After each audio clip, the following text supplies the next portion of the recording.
Dios les bendiga, pueblo de Dios, remanente fiel. Hoy día entraremos en un nuevo tema, que es el cuerpo de Cristo, la iglesia. Esta es la parte 1. El deseo de Dios es y será siempre de acuerdo a su palabra, que no haya división en los creyentes. Como siempre, vayamos a la palabra de Dios revelada, abran sus Biblias en 1 Corintios 10:1. Comienza este versículo con: porque no quiero, hermanos, que ignoréis. El deseo de Dios es que no ignore. Él siempre me enseñará lo correcto a través de su palabra escrita. Los linderos del andar del creyente están estipulados en esta palabra, porque Él quiere decir lo que dice y dice lo que quiere decir. 1 Corintios 10:10. Ni murmuréis como algunos de ellos murmuraron y perecieron por el destructor. ¿Se necesita de alguien para interpretar esta escritura? Claro que no. Dios siempre nos está previniendo para que no caigamos en el lazo del adversario y nos muestra también cuáles son las consecuencias que cada uno se trae sobre sí al no seguir las claras guías de Dios. Entonces, ¿cuál es el resultado de no obedecer? Perecieron por el destructor. Como aconteció con los que no escucharon a Noé, a todos los que quedaron en el camino en la salida de Egipto, hasta la llegada a la tierra prometida, Sodoma y Gomorra, y tantos otros que no obedecieron o no creyeron a los mandamientos, leyes y preceptos de Dios. 1 Corintios 10:11. Y estas cosas les acontecieron como ejemplo, y están escritas para amonestarnos a nosotros, a quienes han alcanzado los fines de los siglos. ¿Se acuerdan lo que dijo Jesucristo, que en solo 2 mandamientos se resumía toda la ley y los profetas? Amarás al Señor tu Dios y amarás a tu prójimo. Y como lo vimos con anterioridad, el prójimo es aquel que camina de acuerdo a la sana doctrina. Ese es mi prójimo, no es cualquiera. No cualquiera es mi hermano. No porque ande con la Biblia bajo el brazo, es mi hermano. Solamente es mi hermano, es mi prójimo, aquel que vive la sana doctrina y camina dentro de los linderos de esta doctrina. 1 Corintios 1:10. Os ruego, pues, hermanos, por el nombre de nuestro Señor Jesucristo, que habléis todos una misma cosa y que no haya divisiones, sino que estéis perfectamente unidos en una misma mente y en un mismo parecer. Primero, Dios nos ruega, ya que Él no posee o toma, como dicen algunos. El adversario sí lo hace. Dios no lo hace. Dios nos dio libre albedrío para que nosotros decidiéramos hacer su voluntad, caminar dentro de los linderos de la palabra de Dios, haciendo la sana doctrina una realidad en mi vida para ellos, para nosotros. Es lo que Dios ha preparado, todas las promesas.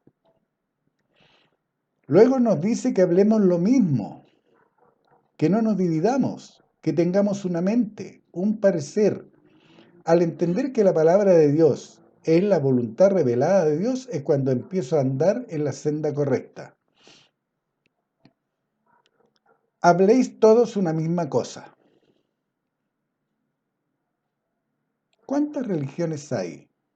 ¿Hablan todos una misma cosa? ¿Todos hablan de Dios? Todos. Unos le llaman Yahweh, otros le dicen Señor, pero cada uno tiene su propia doctrina. No están hablando una misma cosa.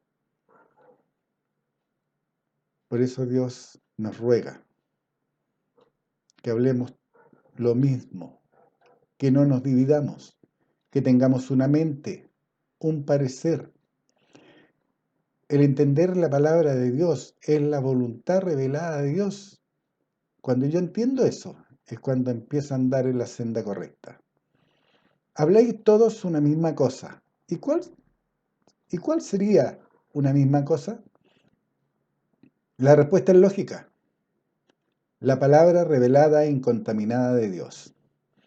¿Qué contiene la palabra de Dios? Doctrina, sus reglamentos, sus preceptos, su voluntad para el estilo de vida que el creyente debe tener. Que no haya entre vosotros divisiones. Hay algunos que dicen, no, yo soy de tal religión, no, yo soy de esta otra. Cada uno está dividido. Y eso sabe lo que es que el cuerpo de Cristo, aquellos que buscaron en algún momento a Dios, está dividido. Fue descuartizado el cuerpo de Cristo. Este es un llamado para volver a unir al cuerpo de Cristo, a hablar una misma cosa, a vivir una misma doctrina, incontaminada. Cuando el cuerpo de Cristo, la iglesia, los llamados a ser de Cristo están divididos por doctrinas pervertidas, están debilitados y son fácilmente gobernados por el Dios de este siglo. Según de Corintios 4:3. Pero si nuestro evangelio está aún encubierto, entre los que se pierden está encubierto. Según de Corintios 4:4. En los cuales el Dios de este siglo cegó el entendimiento de los incrédulos, para que no le resplandezca la luz del evangelio de la gloria de Cristo, el cual es la imagen de Dios. La palabra para siempre muestra el propósito, ya sea divino o diabólico. En este caso es diabólico. Es para no reconocer la gloria de Cristo, su poder para con nosotros, ya que Jesucristo manifestó a Dios en su hacer, mostró el amor de Dios, la misericordia de Dios, el perdón de Dios, a tal punto que sí podía decir con autoridad, el que me ha visto a mí, ha visto al Padre. Juan 14:9. Pero la astucia del adversario para hacer extraviar del camino correcto a los escogidos es grande, ya que los convenció que Jesús es Dios. Ahora, al contrario de la división que el enemigo de Dios promueve, la voluntad de Dios, de nuestro Padre, es una sola. 1 Corintios 1:10. Os ruego pues, hermanos, por el nombre de nuestro Señor Jesucristo, que habléis todos una misma cosa, que no haya divisiones, sino que estéis perfectamente unidos en una misma mente y en un mismo parecer. Pensar lo mismo, aparentemente eso hoy día parece imposible ante tanta denominación, religión, secta o como quieran llamarlo. ¿Por qué ocurre esto? La respuesta es simple. Cada uno de esos líderes piensa en su mente contaminada ser más inteligente que Dios, ya que según estos falsos y autodenominados maestros, apóstoles, evangelistas, pastores o profetas, arcángeles extraviados y cegados por el Dios de este mundo, creen que el Padre necesita de ellos para interpretar lo que quiere decir a su pueblo. O por seguir al hombre, que es otro modo de ser idólatra, y no la palabra de Dios tal y como ha sido escrita. 1 Corintios 1:12. Quiero decir que cada uno de vosotros dice, yo soy de Pablo, y yo de Apolos, y yo de Cefas, y yo de Cristo. Y hoy día ocurre lo mismo. Salgan a la calle. Visiten congregaciones, yo se lo he dicho. No creo, honestamente, no creo que le cierren las puertas porque a mí y a mi esposa cuando las visitamos, no nos cerraron las puertas. Pero cuando vieron la doctrina que teníamos, sí lo hicieron. Porque cada uno tenía su propia doctrina de acuerdo a su religión.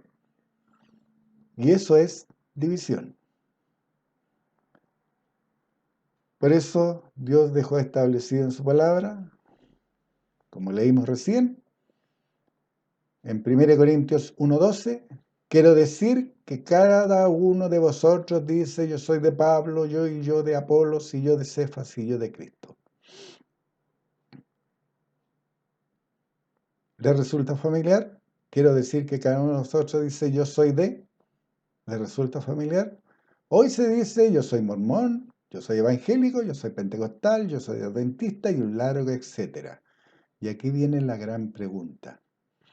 1 Corintios 1:13. ¿Acaso está dividido Cristo? ¿Fue crucificado Pablo por vosotros? ¿O fuisteis bautizados en el nombre de Pablo? ¿Acaso está dividido Cristo? ¿Qué responden a esto? Ciertamente que Cristo no está dividido, que la doctrina que enseñó inspirado por su Padre es una sola, que duda cabe. Un ejemplo de la doctrina errada que se enseñan estas religiones. Dios, Cristo y Espíritu Santo son uno. Tres en uno, es trinitario, es decir, dividido en tres. Otros dicen, encarnó. Dios se encarnó en Jesús. ¿Está dividido Dios? No. El que causa la división es el Dios de este siglo con su doctrina de demonios. A saber, el Padre es Dios, el Creador, el Todopoderoso, el Sanador, el Omnisciente, Omnipresente, Omnisapiente. Ese es nuestro Padre. Jesucristo es el Hijo de Dios, la simiente prometida, el Cordero Pascual, mi hermano, el crucificado, el resucitado, el exaltado, el que está hoy sentado a la diestra de Dios. Hechos 7:55.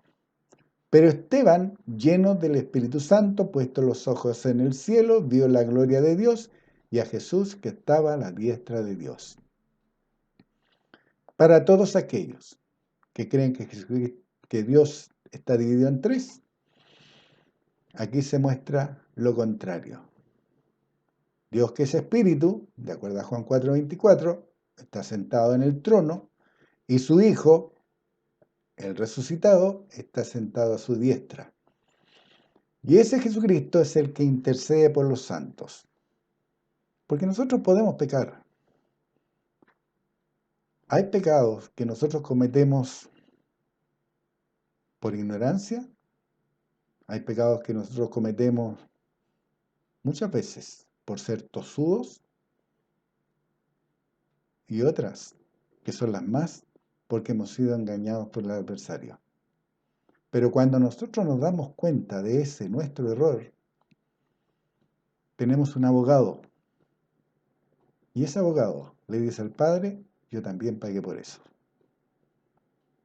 Pero hay pecados que son imperdonables. Todos aquellos que piensan que cuando se habla en lenguas, que se habla por el Espíritu, se le dice anatema a Jesús, y anatema, como vimos, es maldito, entonces por ello no se puede hablar en lenguas, o no se debe hablar en lenguas, o ya no existe el hablar en lenguas. Es un pecado imperdonable. No tienen salvación. Todos aquellos que creen que Jesucristo es Dios y se mantienen en esa doctrina errada, también están cometiendo un pecado imperdonable porque no están creyendo en el Salvador y no están creyendo en aquel que lo entregó para salvarnos. Porque fue nuestro Padre el que ofreció a su Hijo como cordero al degolladero, al matadero, por nosotros, para que por su sangre nuestros pecados fueran lavados, para que por sus llagas nosotros fuéramos sanados. Es un pecado imperdonable no creerlo. El Espíritu Santo es el don, las arras, el nuevo hombre interior creado según Dios. Efesios 1:13. En él también vosotros, habiendo oído la palabra de verdad, el evangelio de vuestra salvación, y habiendo creído en él, fuisteis sellados con el Espíritu Santo de la promesa. Así que para todos aquellos que se siguen metiendo al agua, bautizándose en el bautismo de Juan, no tienen perdón. Tampoco. porque han rechazado la sana doctrina, han rechazado el sacrificio de Jesucristo, han rechazado el ser salvos por gracia, no por obras. No tienen perdón, porque el conocimiento está. Todos tienen una Biblia. Todos. Todas las religiones tienen una Biblia. Descontando a los que creen en Mahoma o en los dioses hindúes que tienen sus propios dioses. Efesios 1:14. Vamos a leer el 13 nuevamente. 1:13. En él también vosotros, habiendo oído la palabra de verdad del evangelio de vuestra salvación, y habiendo creído en él, fuisteis sellados con el Espíritu Santo de la promesa. Cuando yo recibo la palabra de verdad, cuando yo creo en el evangelio de mi salvación, porque ahí se me enseña con respecto a mi salvación, y creo en el Salvador, que es Jesucristo, que fue el Cordero Pascual, que fue Dios su Padre el que le levantó de los muertos, entonces yo soy sellado con el Espíritu Santo de la promesa. Efesios 1:14. Que en las arras de nuestra herencia hasta la redención de la posesión adquirida para la alabanza de su gloria. Arras es prueba, es la prueba de nuestra herencia. Hoy día, es la prueba de nuestra herencia. Hasta la redención de la posesión adquirida. ¿Para qué? El propósito, para alabanza de su gloria. Colosenses 3:11.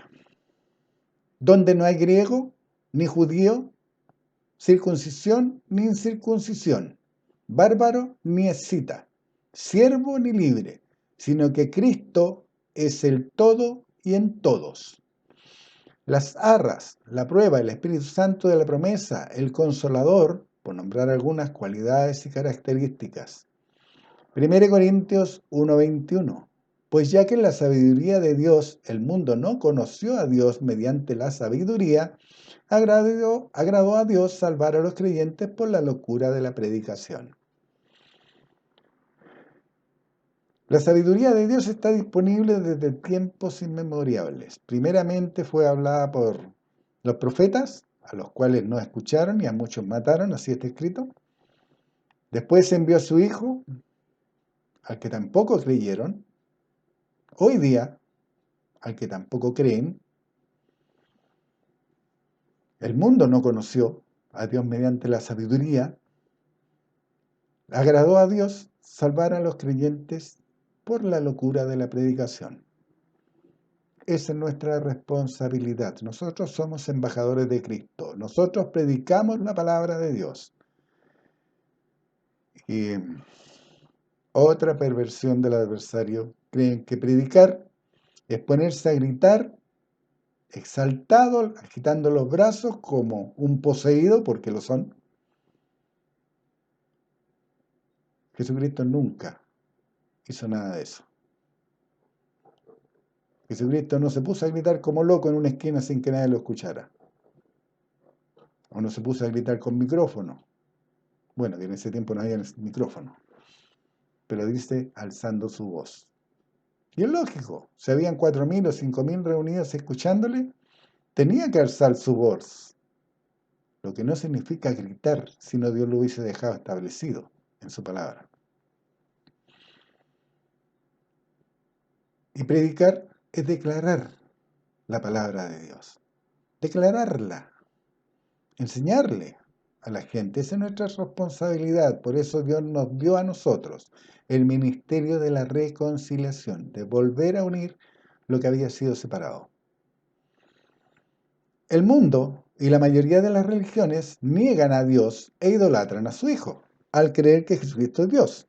Ya han sido engañados por el engañador, por el diablo, por el padre de mentira, la serpiente antigua, ya que están siendo idólatras, están adorando a la creación y no al Creador. Por eso es que dice que no le conocemos mediante la sabiduría, que no es más que el conocimiento aplicado en la lógica del creyente de la palabra de Dios. Eso es sabiduría, conocimiento aplicado en la lógica del creyente de la palabra de Dios, porque la palabra de Dios es lógica. Lo ilógico es todo aquello que hacen las religiones, que está en el mundo de los sentidos. Lo ilógico es que se vistan de tal o cual forma, porque creen que de esa manera agradan a Dios. Recuerden cuando Juan Bautista predicaba cómo estaba vestido. Jesucristo, cuando hablaba la palabra de Dios, no iba al hotel a cambiarse ropa, a ponerse corbata o a vestirse con filactelias y grandes mantos.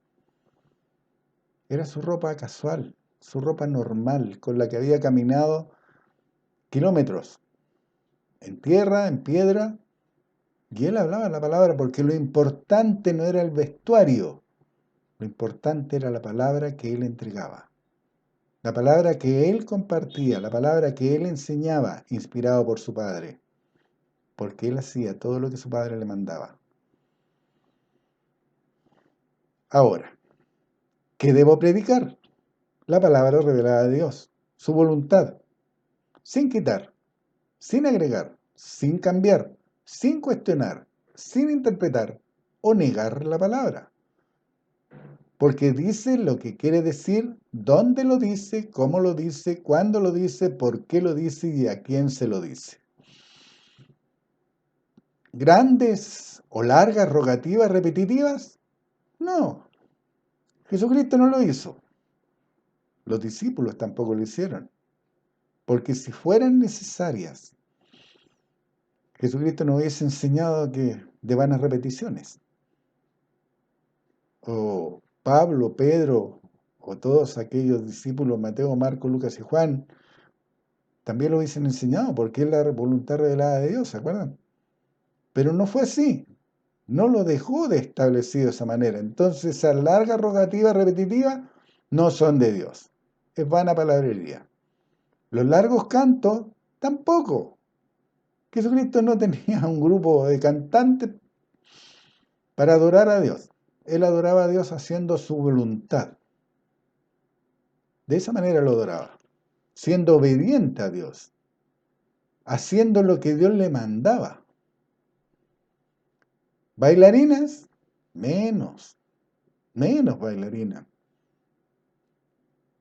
O dice que María Magdalena, María su madre y las mujeres que le seguían para servirlo bailaban antes que él hablara. No lo dice. Y si no lo dice, el mundo le agregó. Y si el mundo le agregó, fue el diablo el que lo incitó. Fue el adversario. ¿Penitencias? Tampoco. Tampoco te pide penitencia. ¿Para qué? Si ya fuiste perdonado. Ya fueron limpiados tus pecados por la sangre del Cordero. Tú ahora cambiaste tu forma de pensar, renovaste tu mente, sacaste la vieja levadura y pusiste la nueva. ¿Ayunos? ¿Por qué dejar de comer? En la ley está escrito, pero no estamos en la ley. ¿Por qué vivir de acuerdo a la ley? Guardando los días. No, que el sábado es el día de... No se puede trabajar. ¿Se acuerdan lo que dijo Jesucristo? ¿Se acuerdan lo que enseñó Jesucristo con sus hechos? Cuando sanó al enfermo un día de descanso. ¿Es lícito hacer la voluntad de Dios o guardar los días? Yo soy creyente. Soy un hijo de Dios. De lunes a lunes. No tengo días especiales. No soy religioso. Hablo la palabra de Dios el lunes, hablo la palabra de Dios el martes, el miércoles, el jueves, el viernes, camino a mi trabajo, en mi trabajo, donde quiera que esté. Porque amo a Dios y procuro hacer su voluntad. Y yo soy embajador todos los días. O el embajador de un país tiene días que no trabaja. Todos los días es embajador. Con mayor razón, somos nosotros embajadores en nombre de Cristo. ¿Y qué es lo que predicamos? Reconciliados con Dios. Así está escrito. ¿Por qué nada de esto? Porque la sangre de Jesucristo, el Hijo de Dios, nos limpia de todo pecado. Hebreos 9:14. ¿Cuánto más la sangre de Cristo, el cual mediante el Espíritu Eterno se ofreció a sí mismo sin mancha a Dios, limpiará vuestras conciencias de obras muertas para que sirváis al Dios vivo? Así que las obras son obras muertas. ¿Y para qué se ofreció? Para que sirva al Dios vivo. Seremos limpios por su propia sangre cuando lo confesemos como el Señor de nuestras vidas. Si yo no confieso a Jesucristo como Señor de mi vida, no puedo ser limpio por su sangre. Su sacrificio fue en vano. Romanos 19. Que si confesares con tu boca que Jesús es el Señor y creyeres en tu corazón que Dios lo levantó de los muertos, serás salvo. La promesa que Dios hace por obedecer y hacer su voluntad es: serás salvo. Romanos 10:10. Porque con el corazón se cree para justicia, pero con la boca se confiesa para salvación. Jesucristo, el Hijo de Dios, se ofreció a sí mismo voluntariamente por amor a su Padre. ¿Cuál era el propósito de su sacrificio? Para darnos el medio, las armas, el poder, para que sirváis al Dios vivo. Hebreos 9:15. Así que por eso es mediador de un nuevo pacto, para que interviniendo muerte para la remisión de las transgresiones que había bajo el primer pacto, los llamados reciban la promesa de la herencia eterna. Hay dos pactos. Un pacto fue con su pueblo Israel. El segundo pacto lo hizo Jesucristo por nosotros. Y ese pacto es el que nos promete la herencia eterna. Así que si yo vivo por el primer pacto, por el de la ley, guardo los días, los sábados, que me visto como judío, o uso palabras griegas, hebreas como judío, y le llamo Yahweh, todo eso no tiene ningún valor en el nuevo pacto. El nuevo pacto es confesar a Jesucristo como Señor de mi vida, hacer la voluntad de Dios establecida y siguiendo el ejemplo de su Hijo, de cómo le obedeció, cómo habló, la doctrina que enseñó. De esa manera, yo vivo el nuevo pacto. Y la promesa que Dios me hace es la herencia eterna. ¿Quieren ustedes la herencia eterna?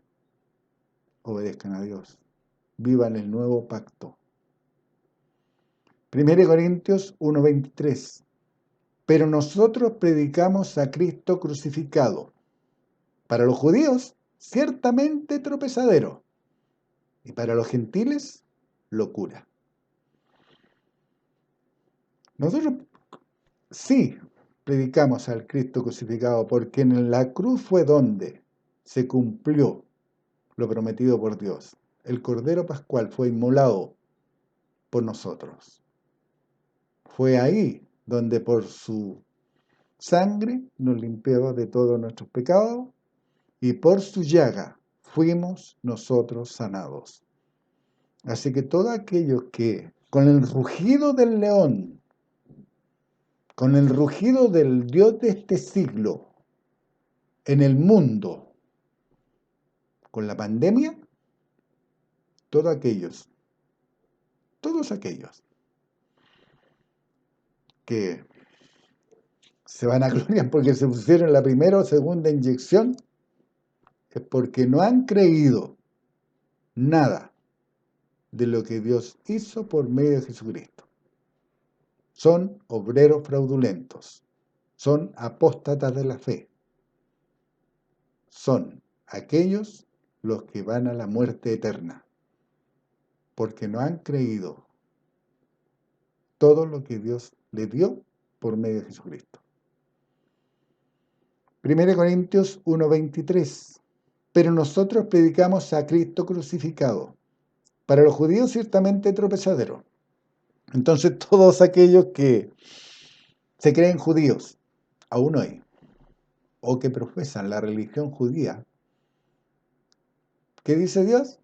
Que es un tropezadero, que Cristo es un tropezadero para ellos, porque el judío no cree en el Salvador. Escúchenlo. Hablen con un judío, ya se los dije una vez anterior, hablen con un judío que le enseñe un poco de lo que creen, de lo que profesan. Y vean lo que viven aquellos que son imitadores y malos imitadores de la religión católica, de la religión judía. Creen que por ponerse un gorrito o las mujeres ponerse un trapo en la cabeza, están haciendo lo correcto. En hebreo dice que la mujer le es deshonroso, para eso le dio el cabello como velo, y que es al hombre deshonroso dejarse crecer el cabello. ¿Se dan cuenta? El vivir la sana doctrina es creer lo que está escrito, vivir de acuerdo a ello. 1 Corintios 1:24. Mas para los llamados, así judíos como griegos, Cristo, poder de Dios y sabiduría de Dios.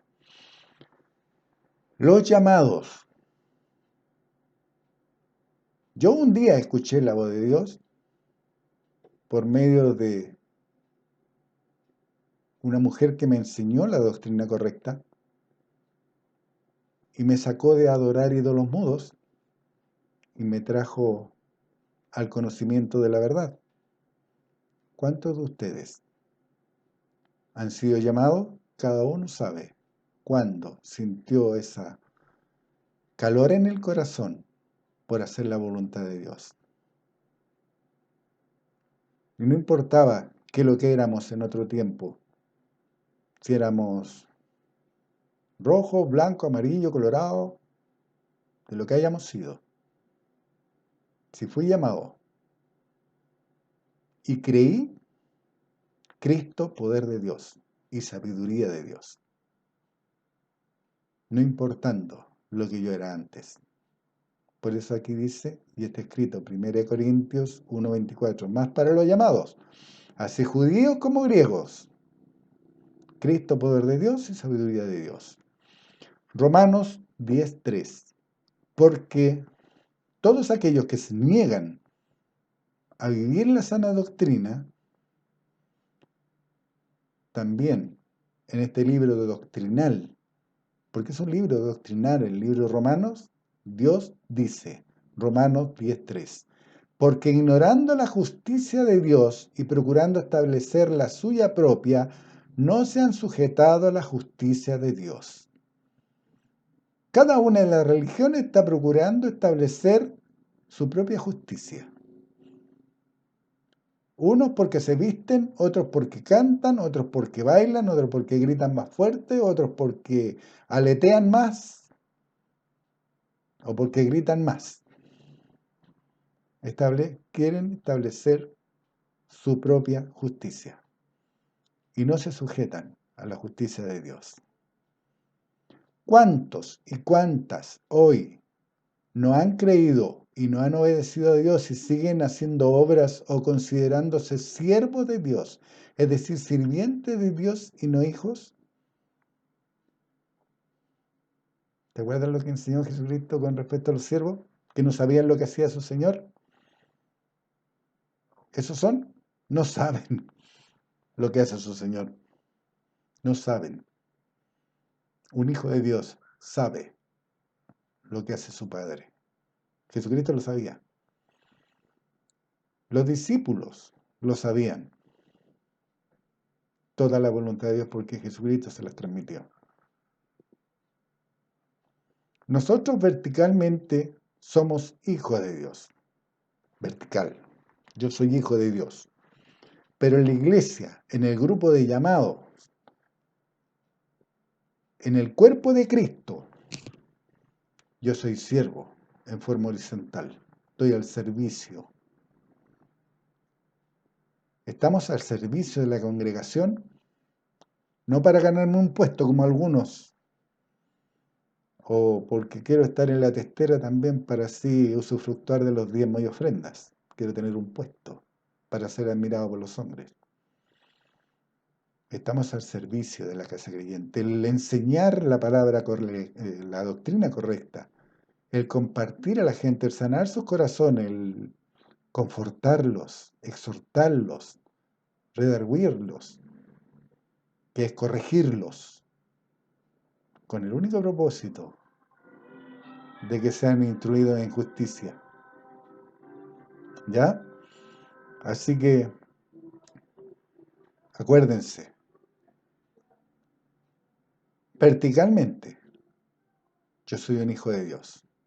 Horizontalmente, soy un siervo de Dios porque estoy al servicio de la casa creyente. Horizontalmente, entiéndanlo, horizontal. Yo no soy siervo de Dios, yo soy hijo de Dios, pero estoy al servicio de la casa creyente.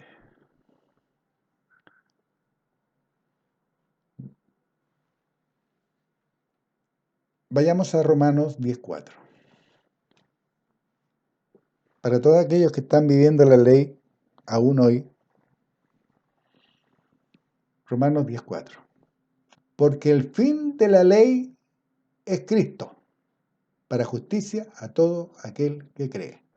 Así que todos aquellos que están viviendo de acuerdo a la ley aún hoy, poniéndose trapito en la cabeza, poniendo sus candelabros de 7 velas, una vela por cada día, o que están viviendo el Antiguo Testamento, la Torá, como quieran llamarlo, no están viviendo la justicia de Dios. Porque el fin de la ley es Cristo, para justicia a todo aquel que cree. Dios no hace excepción de personas, pero sí de condiciones. ¿Sabían ustedes? Dios no hace excepción de personas, pero sí de condiciones. ¿Cuál es esta condición? Es simple, creer su palabra. La ley comienza desde Génesis 1:1 al Evangelio de Juan, donde termina con la crucifixión de Jesús, ya que desde la resurrección de Jesucristo, el Hijo de Dios, comienza la administración de la gracia. Por tanto, terminó la ley. Como leíamos con anterioridad, el pacto antiguo en la ley, el nuevo pacto en Cristo. Romanos 11:6. Y si por gracia, ya no es por obras. De otra manera, la gracia ya no es gracia. En la ley se hacían obras. ¿Son necesarias hoy día? No. Pero entiendan la diferencia. Las obras de la ley hoy día se siguen haciendo ¿cuándo? Cuando se visten de tal o cual manera. O tienen grupo de bailarina porque David danzó. Entonces, como él danzó, yo también. Pero eso es ley. Para todos aquellos que están guardando el día sábado, eso es ley. No están creyendo en el nuevo pacto. La gracia, que la salvación es por gracia, no por obras, para que nadie se gloríe. ¿Se acuerdan que lo leíamos?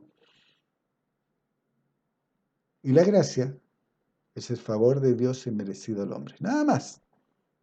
El favor de Dios inmerecido al hombre. Esa es la gracia. Romanos 11:5. Así también aún en este tiempo ha quedado un remanente escogido por gracia. ¿Quieres tener la prueba de que eres parte de ese remanente escogido por gracia? Manifiesta el Espíritu de Dios. en la prueba, en las arras, en la prueba, que tú eres un renacido, que formas parte del cuerpo de Cristo, que eres parte del remanente escogido por Dios. Y mantente dentro de la doctrina correcta. Mantente dentro del camino establecido por Dios, por el camino angosto. No te dejes contaminar por el mundo ni por las religiones. Entonces permanecerás como remanente escogido por gracia. Romanos 12:5. Así nosotros, siendo muchos, somos un cuerpo en Cristo y todos miembros los unos de los otros. Ya no hay más religiones. Dejen de lado la religión. Si ustedes confesaron Romanos 10:9, han pasado de muerte espiritual a vida espiritual. Ustedes fueron llamados. Ahora, sé fiel a ese llamado, mantente dentro de la doctrina correcta. ¿Y cuál es la prueba de que yo fui llamado? Que manifiesto el Espíritu de Dios porque me bauticé en el nombre de Jesucristo, no en agua. Entonces, como me bauticé en el nombre de Jesucristo, yo manifiesto el Espíritu de Dios hablando en lenguas, en las jarras, en la prueba. Irrefutable de que yo renací. Ahora, yo hablo en lengua. Fui renacido. Soy parte de aquellos llamados por Dios. ¿Qué es lo que hago ahora? Me mantengo dentro de los linderos de la palabra. Me mantengo dentro de la sana doctrina, haciendo la voluntad del Padre, llevando adelante el ministerio de reconciliar al hombre con Dios. Y lo hago por medio de la sana doctrina. Entonces, y solo entonces, yo tengo la certeza de que cuando retorne Jesucristo y esté en el bema, en el tribunal de Cristo, no voy a ser de aquellos que digan, oye, en tu nombre echamos fuera demonios, hicimos milagros. Y Jesucristo les va a decir, no te conozco, apartados de mí, hacedores de maldad. Yo no quiero ser parte de ese grupo. Entonces yo me mantengo dentro de la doctrina correcta, dentro del camino angosto, haciendo la voluntad de mi Padre, manifestando el Espíritu de Dios, porque de esa manera, al hablar en lenguas, intercedo por los santos, edifico mi hombre interior, hablo secretos divinos con Dios. Qué grande, ¿no? Pero es simple. Solo se necesita creer. Así como yo estoy hablando contigo hoy día. Yo emito los sonidos, yo muevo mi lengua, hago sonar mis cuerdas bucales. El hablar en lenguas es igual. ¿Dónde está la diferencia? En que en el hablar en lenguas no participa mi mente. Porque el Espíritu de Dios le da a mi espíritu lo que yo debo hablar. En cambio, cuando yo te estoy hablando a ti, le estoy compartiendo la palabra de Dios está en mi mente. Y esa palabra es inspirada por Dios para que yo te la entregue a ti. ¿Te das cuenta de la diferencia? Así que si quieres hablar en lengua, hazlo. Emite los sonidos, mueve tu lengua, mueve tus labios, mientras que le das gracias a Dios. Cuando salga la primera palabra, no dejes trabajar tu mente. No la dejes trabajar. Dale gracias a Dios que vas a manifestar el Espíritu de Dios y lánzate. Balbucea como un niño primero. Cuando salga la primera, lanza la segunda, lanza la tercera, lanza la cuarta. Pero que no intervenga tu mente, porque la mente está en el ámbito de los sentidos, es carnal. El manifestar el Espíritu de Dios es espiritual. Haga la diferencia. Manifestar el Espíritu de Dios es espiritual. El estudiar la palabra, el hablar la palabra, el vivir la palabra es carnal. Está todo en el mundo de los sentidos. Y cuando hagamos eso, vamos a poder vivir este versículo. Así nosotros, siendo muchos, somos un cuerpo en Cristo. Y todos miembros los unos de los otros. Efesios 5:23. Y aquí hay una alegoría donde muestra cómo debe ser nuestra relación. Efesios 5:23. Porque el marido es cabeza de la mujer. Aquí que está enseñando. Que el marido es la cabeza en el hogar. Y es el marido el que tiene la responsabilidad de llevar a la mujer a la plena madurez por medio del lavamiento del agua por la palabra de Dios. De vivir los principios, de vivir la sana doctrina, de enseñar la sana doctrina, manifestar a Dios con su hacer. Porque el marido es cabeza de la mujer. No es el déspota que manda, sino el que manifiesta a Dios. Porque el marido es cabeza de la mujer, así como Cristo es cabeza de la iglesia. Así que, ¿se imaginan aquellos que se van a reunir a la iglesia? ¿Tiene la cabeza de Cristo ahí? No, pues mijo. No es así. Así como Cristo es cabeza de la iglesia,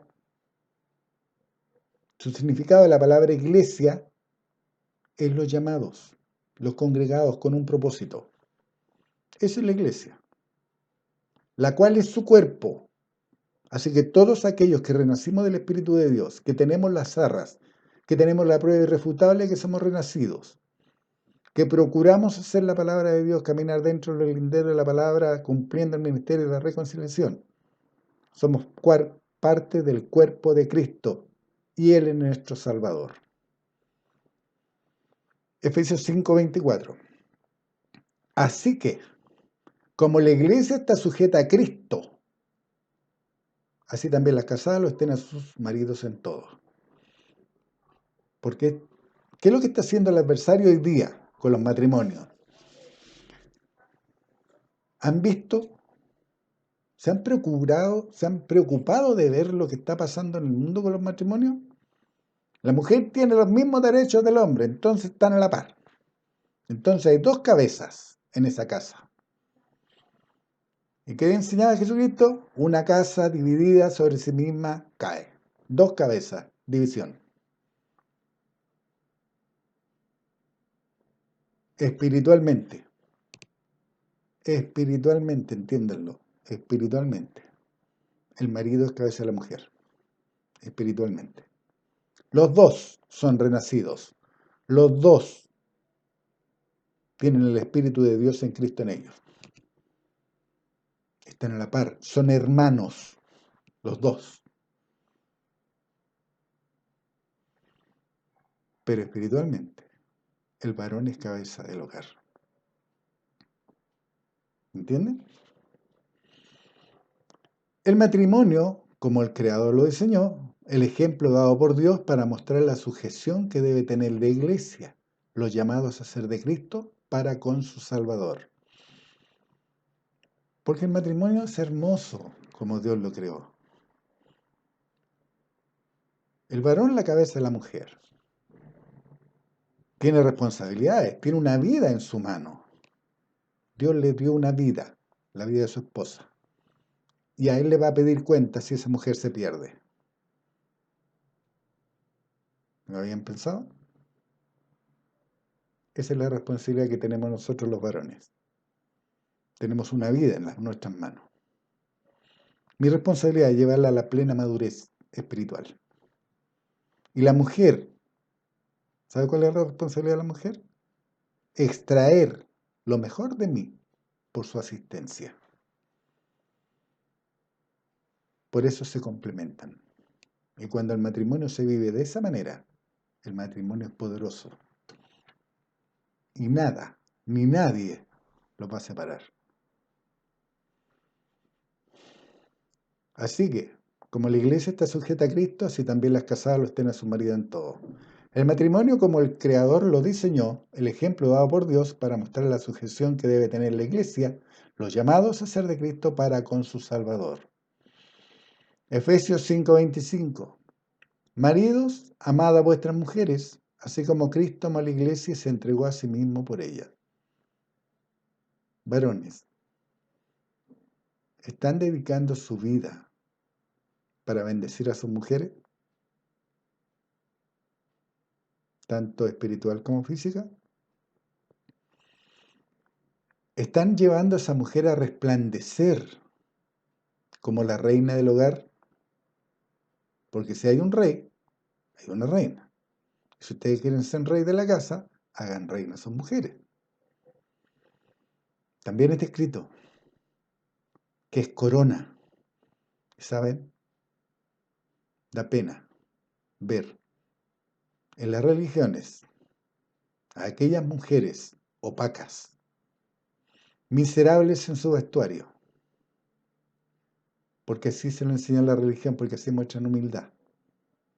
Sacerdotisas con vestidas y polleras largas, porque creen que así son castas. Graso error. La mujer de Dios resplandece por el Cristo interior.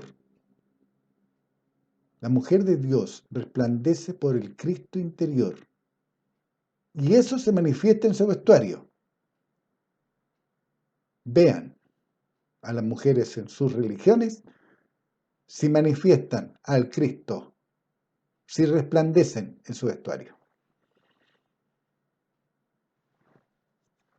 Recuerden, Sara era una mujer casada, de hermoso parecer. Un rey se fijó en ella. ¿Usted cree que andaba vestida miserable o resplandecía? O Esther, siendo una mujer judía, resplandecía. La eligieron para ser reina. Piensen, mujeres, ámense, arréglense, pónganse, ¿cómo se los digo?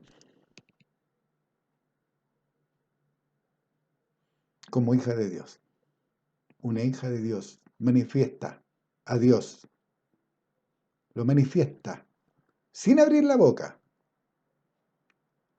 Por eso está escrito que van a ser la envidia de otras naciones. Nuestras mujeres deberían ser la envidia de otros maridos que quisieran tener esas mujeres.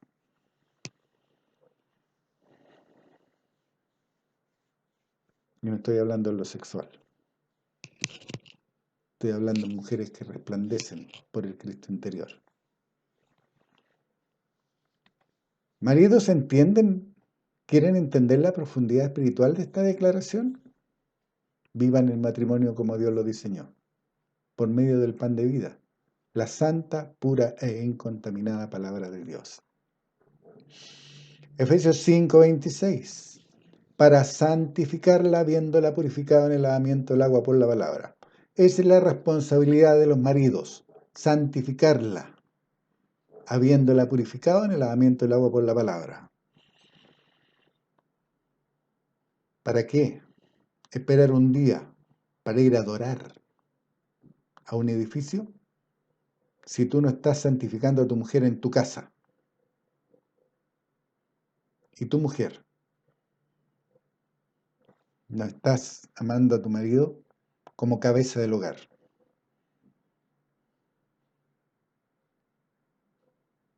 Eso hace el adversario. De esa manera destruye la casa creyente. O a aquellos que en algún momento tuvieron hambre y sed de justicia. Efesios 5:27. Eso hace el varón, para santificarla, habiéndola purificado en el lavamiento del agua por la palabra. Efesios 5:27. A fin de presentársela al líder, a la congregación, al mundo. No. A fin de presentársela a sí mismo. A sí mismo. Así como Cristo nos santificó por medio de su palabra y nos lavó por medio de aquella palabra y nos santificó y nos limpió por su sangre. De la misma manera, el varón debe hacerlo con su esposa, a fin de presentársela a sí mismo. Jesucristo lo hizo. Una iglesia gloriosa, que no tuviese mancha, ni arruga, ni cosa semejante, sino que fuese santa y sin mancha. Y es más, aquellas mujeres que tienen el ceño fruncido, ¿saben lo que denota? Y este es un orientalismo. La mujer que tiene el ceño fruncido en el oriente no es elegida como esposa. ¿Saben por qué? Porque aquí se muestra la preocupación. En las arrugas entre los ojos, en el ceño. Y si dentro del matrimonio la mujer tiene arrugas en esta parte, es por culpa del varón, porque no está haciendo la cabeza como Dios lo diseñó. Porque la mujer está preocupada, porque la gente tiene pesares, la mujer tiene pesares. Por eso dice, a fin de presentarse a sí misma una iglesia gloriosa, no miserable, gloriosa, que no tuviese mancha ni arruga ni cosa semejante, sino que fuese santa y sin mancha. Efesios 5:30, porque somos miembros de su cuerpo. ¿Del cuerpo de quién? De Jesucristo. Somos miembros de su cuerpo. Así que todas aquellas religiones que se dicen que se van a casar con el Cordero cuando regrese, están muy equivocados. Están muy equivocados porque la primera resurrección viene por su cuerpo, por los renacidos. Nosotros somos el cuerpo de Cristo. Y vamos a reinar con Él 1000 años. Así está escrito. Después vienen las bodas del Cordero. Y el Cordero tenía que tener un cuerpo. Somos nosotros. ¿Y quién es la esposa? Los 144.000 del pueblo de Israel. Esa es su esposa. La segunda resurrección.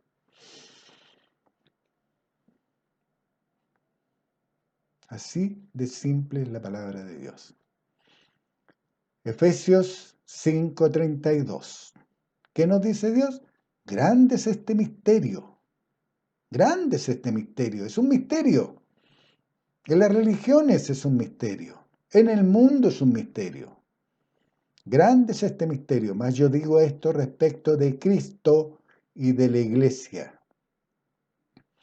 Él es nuestro Salvador. Él es nuestra cabeza. Nosotros somos el cuerpo de Cristo. Grande es este misterio, mas yo digo esto respecto de Cristo y de la iglesia. Esta es la verdadera doctrina. Esta es la palabra de Dios que te hará libre.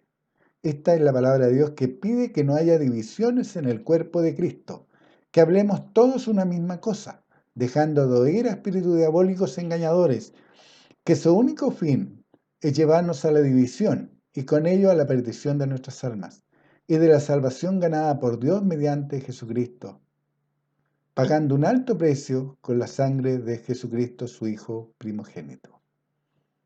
Así que, casa creyente, piensen la gran responsabilidad ante el llamado que Dios nos hace. Dios les bendiga poderosamente en el nombre de Jesucristo, nuestro hermano mayor, nuestra cabeza.